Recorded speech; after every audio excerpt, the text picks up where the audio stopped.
going to tell you about a funny thing that happened to my mother and me yesterday evening. I'm 12 years old and I'm a girl. My mother is 34, but I'm nearly as tall as her already. Yesterday afternoon, my mother took me up to London to see the dentist. He found one hole. It was in the back tooth, and he filled it without hurting me too much.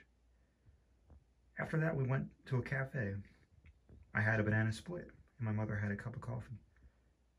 By the time we got up to leave, it was about 6 o'clock. When we came out of a cafe, it started to rain. We must get a taxi, my mother said. We were holding ordinary hats, wearing ordinary hats and coats, and it was raining quite hard. Why don't we go back to the cafe and wait for it to stop? I said, I want another one of those banana splits. They were gorgeous. It isn't going to stop, my mother said. We must get home. We stood on the pavement in the rain, looking for a taxi. Lots of them came by, but they all had passengers inside them.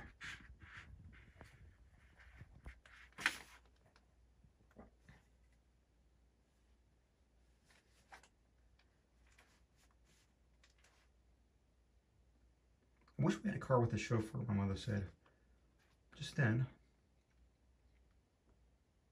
a man came up to us.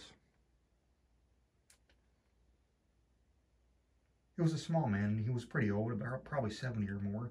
He raised his hat politely and said to my mother, "Excuse me, I do hope you will excuse me." He had a fine white mustache and bushy white eyebrows and a bright, wrinkly pink face. He was sheltering under an umbrella which he held high over his head. "Yes," my mother said, very cool and distant. "I wonder if I could ask you a small favor of you," he said. "It is only a very small favor." I saw my mother looking at him suspiciously. She's a suspicious person, my mother. She's especially suspicious of two things: strange men and boiled eggs. When she cuts the top off a boiled egg, she pokes around inside of it with her spoon, as though expecting to find a mouth or something. With strange men, she says a golden rule, which says, the nicer the man seems to be, the more suspicious you must become. This little old man was particularly nice. He was polite. He was well-spoken, and he was well-dressed. He was a real gentleman. The reason I knew he was a gentleman was because of his shoes. You can always spot a gentleman by the shoes he wears.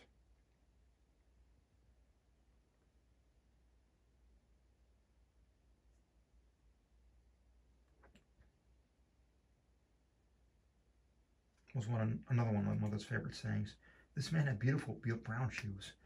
Truth of the matter is, the little man was saying, I've got myself into a bit of a scrape. I need some help. Not much, I assure you. It's almost nothing, in fact, but I do need it. You see, Madame, old people like me often become very terribly forgetful. My mother's chin was up, and she was staring down at him along the full length of her nose. It was a fearsome thing, this frosty nose stare of my mother's. Most people go to pieces completely when she gives it to them, but I once saw my own headmistress begin to stammer and simmer like an idiot when my mother gave her a really foul, frosty noser. But the little man on the pavement with the umbrella over his head didn't bat an eyelid. He gave us a gentle smile and said, I beg you to believe, madam, that I am not in the habit of stopping little ladies in the street and telling them my troubles. I should hope not, my mother said. I felt quite embarrassed by my mother's sharpness. I wanted to say to her, Oh, Molly, for heaven's sake, he's a very, very old man. He's very sweet and polite, and he's in some sort of trouble, so don't be so beastly to him. But I didn't say anything. The little man shifted his umbrella from one side to the other, from one hand to the other. I've never forgotten it before, he said. You never forgotten what? My mother asked sternly. My wallet, he said. I must have left it in my other jacket. Isn't that the silliest thing to do? Are you asking me to give you money? My mother said. Oh, gracious, goodness gracious me, no, he cried. Heaven forbid I should ever do that. Then what are you asking? My mother said. Do hurry up. We're getting soaked to the skin here. I know you are, he said. And that is why I'm offering you this umbrella of mine to protect you. To keep forever, if If only what? My mother said. If only you would give me in return £1 for my taxi fare just to get me home. My mother was still suspicious. If you had no money in the first place, she said, then how did you get here? I walked, he answered. Every day I go for a lovely long walk and then I summon a taxi to take me home. I do it every day of the year. Then why don't you walk home now? My mother asked. Oh, I wish I could, he said. I do wish I could, but I don't think I can manage on these silly old legs of mine. I've gone too far already. My mother stood there, chewing her lower lip. She was beginning to melt a bit, I could see that, and the idea of getting an umbrella to shelter under must have tempted her a good deal. It's a lovely umbrella, this little man said. So I've noticed, my mother said. It's silk, he said. I can see that. Then why don't you take it, madam? He said. It cost me over £20, I promise you, but that's of no importance, so as long as I can get home and rest these old legs of mine. I saw my mother's hand feel for the clasp of her purse. She saw me watching her. I was giving her one of my own frosty-nosed looks this time, and she knew exactly what I was telling her. Now listen, Mummy, I was telling her. You simply mustn't take advantage of a tired old man this way. It's a rotten thing to do. My mother paused and looked back at me. Then she said to the little man, I don't think it's quite right that I should take an umbrella for you worth £20. I think I'd better just give you a taxi fare and be done with it.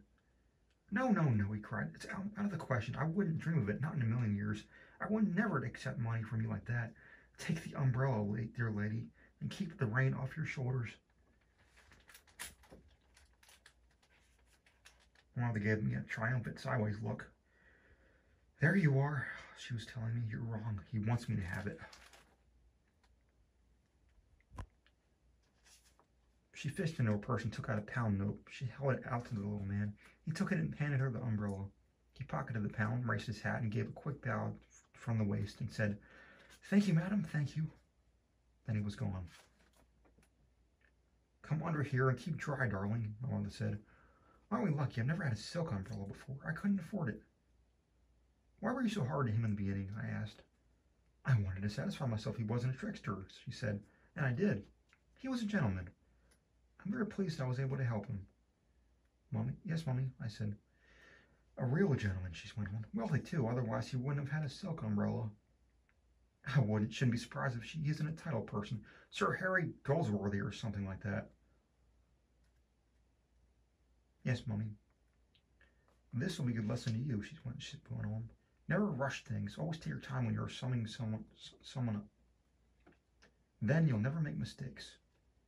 There he goes, I said. Look. Where? Over there, he's crossing the street. Goodness, Mummy, what a hurry he's in. We watched the little man as he dodged nimbly in and out of traffic. When he reached the other side of the street, he turned left, walking very fast.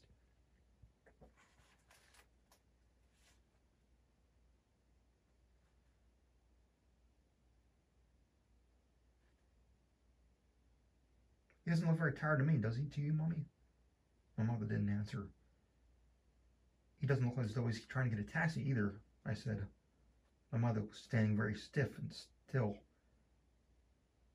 staring across the street at the little man. We could see him very clearly. He was in a terrific hurry. He was bustling along the pavement, sidestepping the other pedestrians and swinging his arms like a soldier on a march. He's up to something, my mother said, stony-faced. But what? I don't know. My mother snapped, but I'm going to find out. Come with me. She took my arm and we crossed the street together. Then we turned left. Can you see him? My mother asked. Yes, there he is. He's turning right down the next street. We came to the corner and turned right. The little man was about 20 yards ahead of us. He was scuttling along like a rabbit, and we had to walk very fast to keep up with him. The rain was pelting down harder than ever now. I could see dripping from the brim of his hat to his shoulders, but we were snug and dry under our lovely big silk umbrella. What is he up to? My mother said. What if he turns around and sees us? I asked. I don't care if he does, my mother said. He lied to us. He said he was too tired to walk any further, then he's practically running off on our feet. He's a barefaced liar. He's a crook.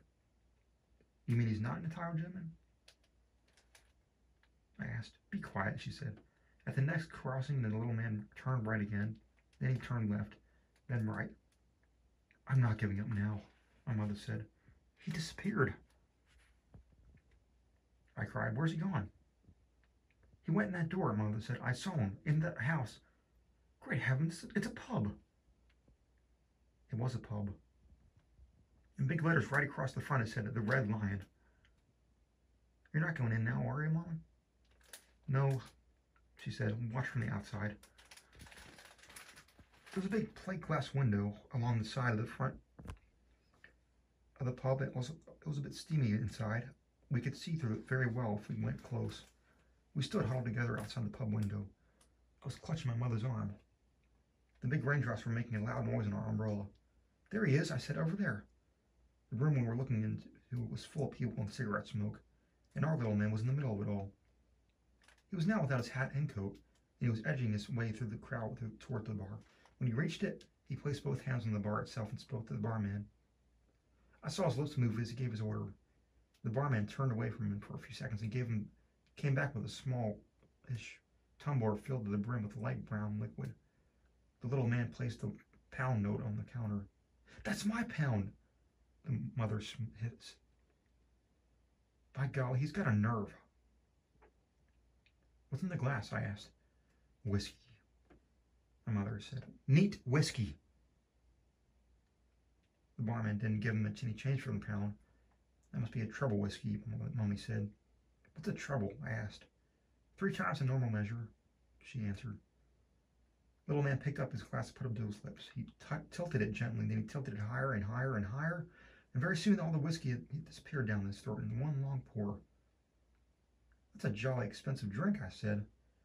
It's ridiculous, my mommy said. Fancy paying £1 for something to swallow in one go. It cost him more than £1, I said. It cost him a 20-pound silk umbrella. So it did, my mother said. He must be mad. The little man was standing by the bar with an empty glass in his hand.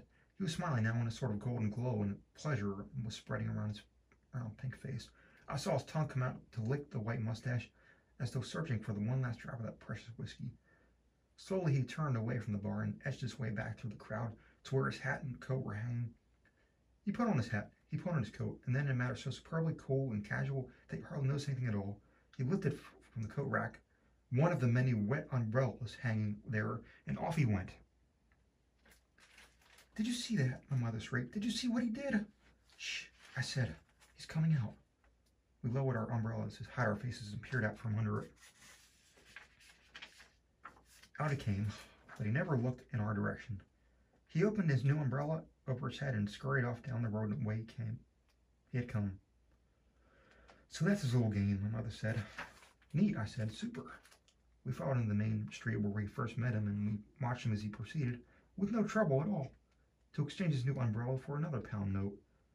This time it was a tall, thin fellow who didn't even have a coat or hat. And as soon as the transaction was completed, our little man trotted off down the street and was lost in the crowd.